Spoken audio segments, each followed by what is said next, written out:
What's up, gangsters? Welcome to another episode of The Movie Shelf. That's where we take a movie off this shelf, watch it, and compare it up against the other movies in this shelf with a ranking between 0 and 100 to come up with a finite list, at least for my order. I would love to see what you guys have for the same films. And we do this basically on your requests. This is another one requested by Emily Marvin, my daughter, and I'm going to be honest with you, it's another favorite of mine. I'm going to start watching films based on your guys' suggestions that I've never seen before, and I'm hoping hoping that somebody can finally give me a movie that I haven't seen that I can review. I think I have one in the works. Just waiting on the 4K to get here, and we'll review it because then it will be on the movie shelf. No questions asked, and we can get it going from there. All right, so today we are doing 1985's The Goonies. Oh, look at that. Mine is signed by Sean Astin, who I met a couple years ago, and my late great friend Justin Denman told me, I asked him what I should get him to write on it, and he said, get him to write rich stuff, because that's what he refers to the gold on the pirate ship being rich stuff. And when I asked Sean Astin to sign it rich stuff, he goes, oh, look, I'm going to sign it right here below the pirate ship, which contains all the rich stuff. And I was like, man, you are Mikey. He still is Mikey. He's like a little kid. Directed by Richard Donner. Rest in peace, sir. He passed away during the pandemic. I don't believe it was pandemic related. Correct me in the comments if I'm wrong. Which makes me sad because we've always heard of there being a possibility of a Goonies 2, and the cast has often stated that they would be willing to do it as long as everybody was alive and willing to participate. Well, with the main head honcho passed away, I believe you still have Christopher Columbus and Steven Spielberg to do the film, but gosh, it sure seems a billion light years away now that Richard has passed on. So that's sad news to start out the episode. I think probably everybody watching this has seen the Goonies. If you have not seen the Goonies, I don't even know who you are. I mean, this is such a quintessential coming of age film for anybody that's in their late 30s. I mean, to 50s, really. Like 30s, 38 to 50. If you haven't seen this film, what's your problem? If your kids haven't seen this film, that's on you. That's not on them. They need to be introduced to stuff like this. Um, Gosh, I'm really revealing that I'm going to give this a high score as well. All right, so here we go. Let's start off with some cast members because this is an ensemble children's cast. We had Sean Astin who played Mikey. Actually, you know what I'm going to do? I'm going to do something just to show off some wicked knowledge of this film. I'm going to give you their real names. Okay. So Mikey would be Michael Walsh. Josh Brolin would be Brand, who plays Brand, which would be Brandon Walsh. Corey Feldman plays Mouth, which is Clark Devereaux. Most people don't know that. Jeff Cohen plays Chunk. Chunk, his name is Lawrence Cohen, which is funny because his real name is Cohen in real life, but it's Lawrence Cohen. Plays the Jewish kid. He does the little Jewish prayer when he's about ready to get hurt by the Fratellis. Ki Hui Kwan, who interestingly enough is the only Oscar winner among these very talented lists of actors. He plays Data. Richard Wang is his name in the film. You've got Carrie Green who plays Andy. Andrea Teresa Carmichael, I believe. And Martha Plimpton plays Steph, and her name is Stephanie Steinbrenner. And then Sloth His name is Lotnie Fratelli. And I'm going to tell you right now that Fratelli in Italian means brothers. So I don't know if that's why they picked that name, because of the three brothers and then the mom. But there you go. That's the cast. And then Anne Ramsey, of course, plays Mama Fratelli. I think she's just Mama Fratelli. What a great actress. What a great performance. One of her last. She died in 1988, sadly. Rest in peace. Another one of the cast but I don't think she would be in a follow-up more than 40 years later. She would be expected to be passed on at this point. Okay, so this is about a group of kids who grow up on the Goondocks. That's why they're called the Goonies. They have a code. They have an oath. It's not really stated in the film, but it doesn't keep me from knowing it. I will never betray my Goondock friends. We will stick together until the whole world ends. Through heaven and hell and nuclear war, good pals like us will stick like tar. In the city or in the country or in the forest or in the boonies, I am proudly declared a fellow Goonie. Is that the first time you ever heard that? I bet it is. Maybe it's not. Let me know in the comments. All right, this movie was made on a budget of $19 million, which in 1985 was a lot of money. I don't know that they would have considered that, like, yeah, they probably would have. Upwards of $20 million in the 80s is about what you're going to get for a movie, an action film, or an action fantasy film like this. Box office, 125 million. That's just in the US. I don't know what it got worldwide. It was filmed in Astoria, Oregon for the most part. Now Cannon Beach is not in Astoria. It's actually about 35 miles south of Astoria. I could be wrong on my mileage. Let me know again in the comments. You guys should be here to bust my balls every time, because I'm trying to bring information. If my information is wrong, you gotta keep me on my toes. The Walshes are getting kicked out of their home because they can't pay their taxes or whatever. Classic Hollywood story. Happy Gilmore. I mean, any other movies. There's plenty of them where they can't pay their taxes.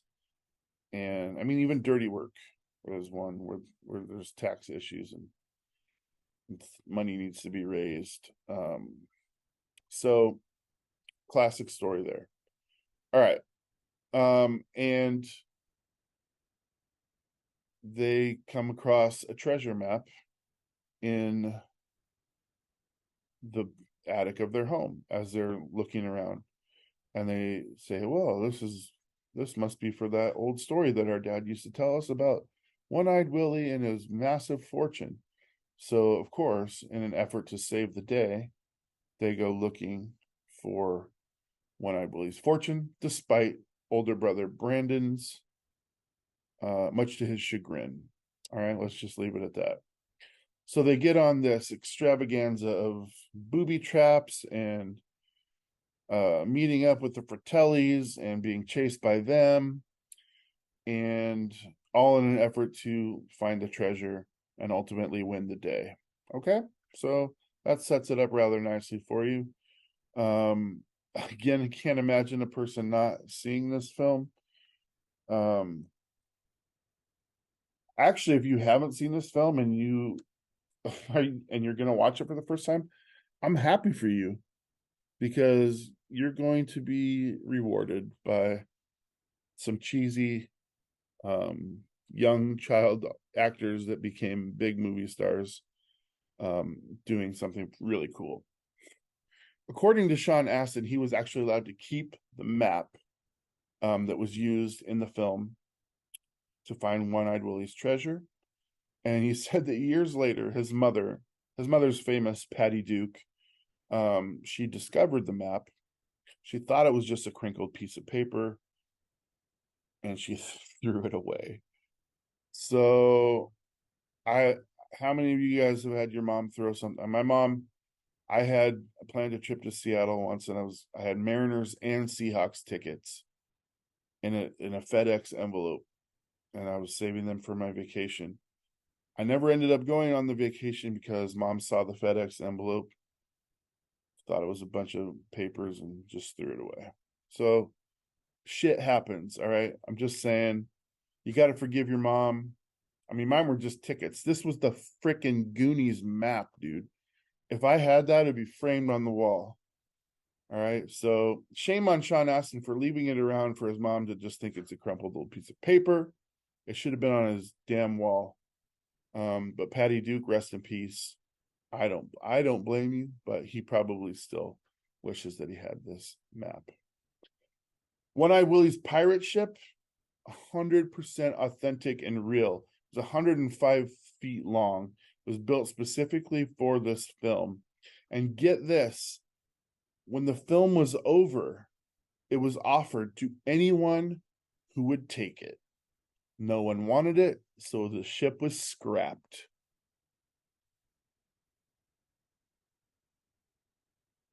I'm going to say that again.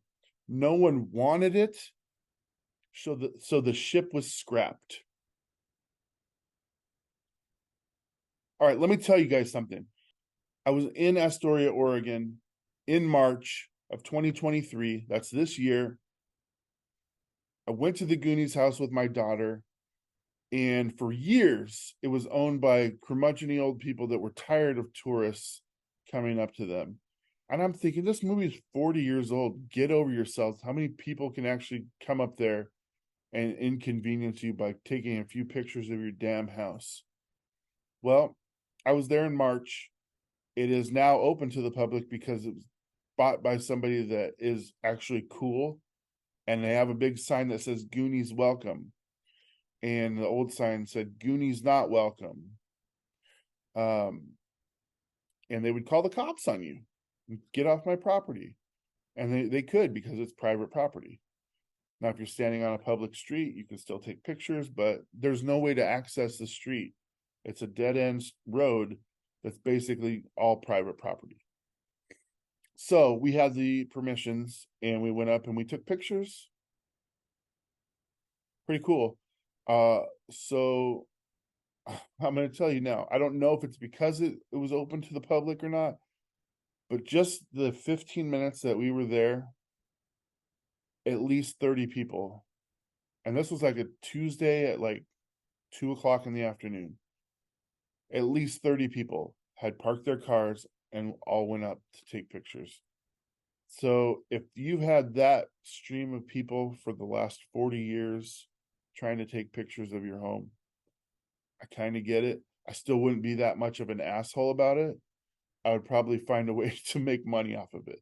I'd probably restore some part of the house and say, hey, we'll give you a tour of this house for X amount of dollars. I mean, I still don't know why they don't do that to this day. Maybe they're working on it. But to me, if you're going to buy the Goonies house and you have that many people interested in seeing it 40 years later, make some damn money. Anyway, enough of that. But Astoria, Oregon, beautiful. My point is, if people are willing to see the house, imagine if you had the freaking pirate ship. What are you doing? To anybody that would take it and no one would take it? Ah, for crying out loud. Also in Astoria, June 7th is officially Goonies Day. The 25th anniversary was in 2010, and I guess the mayor of Astoria at the time declared Goonies Day. So if you're going to go there in June, on June 7th, and hopefully you'll see some parades. Maybe the house will actually be accessible. I can't guarantee that, but it sure would be cool. Let's see here. Other things I know about that. Well, okay, about 3 minutes into the film, the black and white movie that Mouth is watching on his TV in the first scene with the car chase.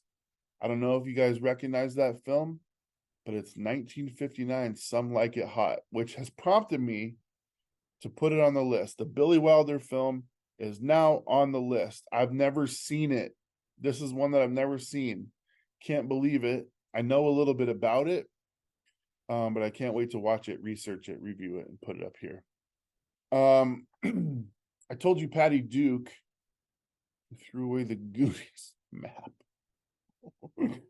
is Sean Astin's mom. Well, John Astin, who played Gomez on the Addams Family, is his dad. And while they were getting divorced while this film was being shot, I'm told that they were sitting hand in hand the entire movie crying as they watched Sean Astin, their son, make his film debut. That's beautiful. Now, this is really cool because he's gone on to do so much bigger things. I mean, you've got Rudy, you've got Lord of the Rings. I mean, countless. He even did that show that Netflix show that's based basically on Goonies, Stranger Things. He was even on a season of that. He's done a lot, and they have a lot to be proud of. But this was his very first role. Same with Josh Brolin. Same with actually pretty much everyone in here except for Corey Feldman, and I think Ke Kwan had already done Indiana Jones. But him and Sean Astin will reunite again with Brendan Fraser on Encino Man, although they did not have any scenes together. I don't know why I'm saying this. It's just movie trivia. Is what I do. Let's see. All right, this is one other very random fact, and then we'll get to the crux of the situation and review the film. The wall calendar scene, I believe it's 9 minutes and 50 seconds, shows October 1985. Why is that significant? I don't know. It's around 6:45 p.m. Mouth indicates that it's Saturday. The newspaper front page scene around the 43-minute mark indicates it's let's see, what does it say?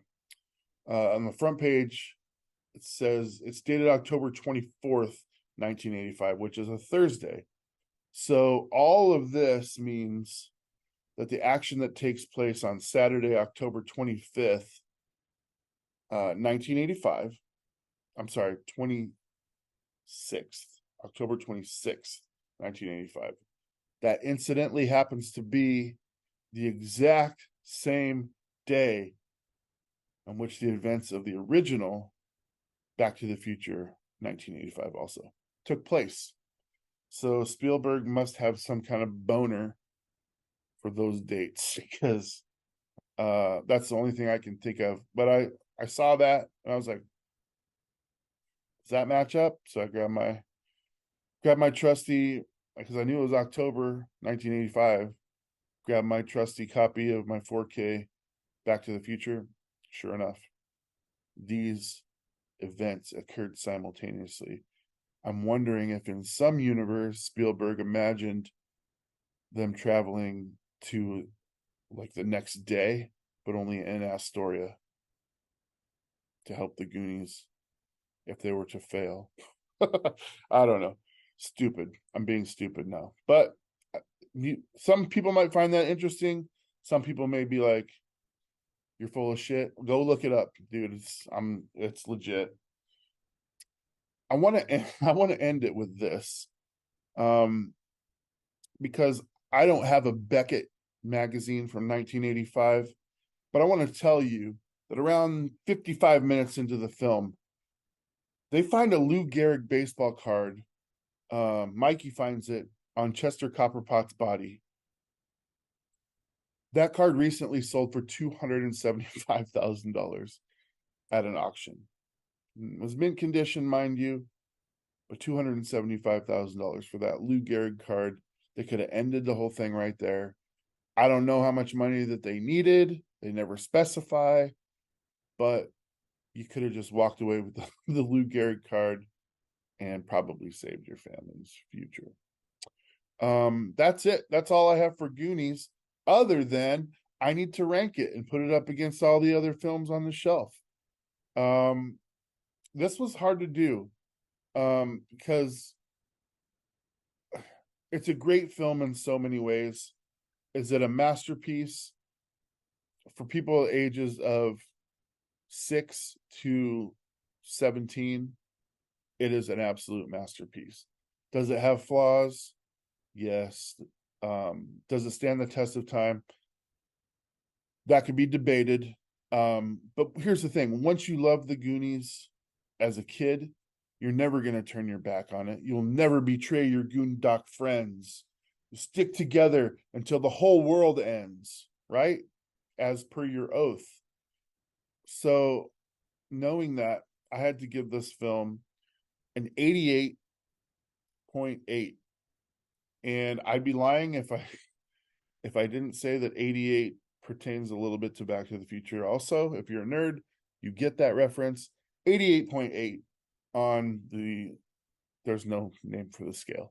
It just is. It's my list, my master list.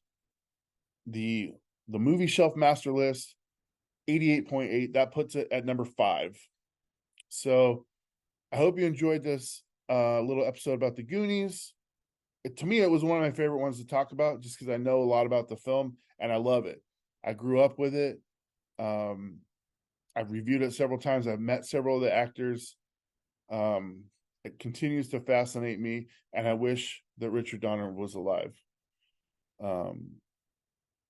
So, c'est la vie.